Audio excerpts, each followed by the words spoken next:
Resign करना नहीं पड़ा, ये तो मैंने निर्णय लिया कि मैं इस्तीफ़ा देना चाहता हूँ।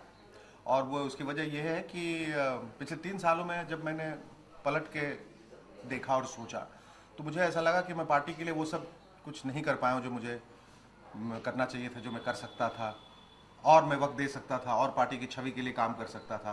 दूसरी, मेरी निजी व्यस्तता बढ़ती जा रही थी, मेरे प्रोफेशनल कमिटमेंट्स बढ़ते जा रहे थे और दो नावों की सवारी मुझे मंजूर नहीं थी। मुझे लगा कि ये काम में भी हर्जा हो रहा है और राजनीति में ठीक तरह से निभा नहीं पा रहा हूँ, मैं अपनी पार्टी की देखभाल ठीक तरह से नहीं कर पा रहा। तो बहुत सोचने विचारने के बाद मुझे ऐसा लगा कि मुझे इस समय अपना पूरा जो ध्यान है वो अपने काम पर केंद्रित करना चाहिए और राजनीति बाद में भी की जा सकती है। राजनीति से वैसे भी मेरा कोई गहरा नाता नहीं रहा है। जब मैं चुनाव में आया था वो एक भावनात्मक दबाव में आया था और ये सोच कर आया था कि मुझे बिहार की जनता से जुड़ना है, बिहार की जनता की सेवा करना है, बिहार के लोगों के लिए कुछ करना है, अपने राज्य के लिए कुछ करना है। दुर्भाग्यवश चूंकि इतनी जल्दी में ये सब कुछ हुआ कि सिर्फ मुझे मात्र 15 दिन का वक्त मिला लोकसभा का चुनाव लड़ने के लिए, जिसमें परिणाम तो अच्छे थे लेकिन दुर्भाग्यवश वो नकारात्मक थे। और इस वजह से जो मैं करना चाह रहा था वो मैं कर नहीं पाया।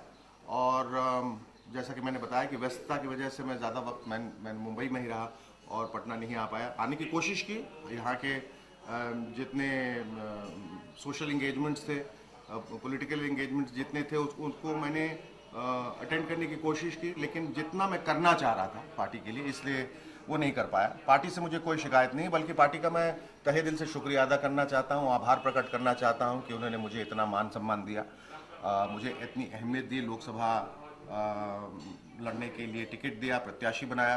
तो सबके लिए मैं उनका शुक्रगुजार हूं। और इसके पीछे और कोई राजनीतिक मंशा नहीं है।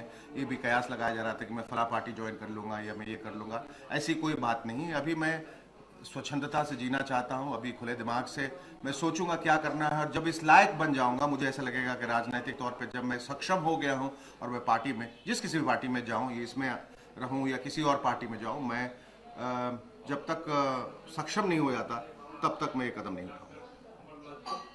सोनिया जी और राहुल जी का काफी विश्वास जताया था और जोर के साथ आप पार्टी में आए जी थे और इस दरमियान आपके साथ पार्टी ने अच्छा व्यवहार नहीं किया। जब आपके पिता का निधन हो गया था, कोई नहीं आया था आपके पार्टी की तरफ से, जबकि नीतीश कुमार आए थे। जी, क्या लगा कि उसी वक्त से पार्टी से आपका सब कुछ चल रहा है? मैंने उस लिहाज से कभी सोचा ही नहीं कि मैं शुरू से कह रहा हूं कि पार्टी ने मेरे लिए क्या किया या क्या पार्टी मेरे लिए कर सकती थी। मैंने हमेशा यही सोचा कि मैंने पार्टी के लिए क्या किया।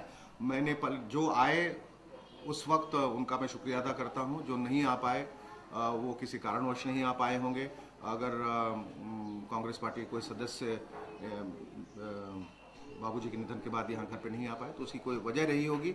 मेरे दिल में उनके प्रति कोई मलाल नहीं है, कोई दुख नहीं है। मैंने कहा कि उन्होंने अपना रोल बखूबी निभाया है, मैंने निभाने की कोशिश की, उस पर मैं खरा नहीं उतरा। मुझे ऐसा लगा कि मैं और वक्त दे सकता था और इस वजह से कोई दिल में खटास नहीं आई। हाँ, एक बात का अफसोस मुझे ज़रूर रहा था कि कांग्रेस में आने के बाद जो एक दीवार शत्रुघ्न सिन्हा और मेरे बीच जो खड़ी हो गई थी, मुझे लगा कि ये राजनीति की वजह से ये ऐसा होना, जो इतने दिनों का रिश्ता था उसमें खटास आना, ये सही बात नहीं है। मैंने उन और भैया को ये बताया भी कि ये मैं आपके खिलाफ लड़ने नहीं आया हूँ। ये चूँकि मैंने पार्टी ज्वाइन की है, ये दो नीतियों की लड़ाई है।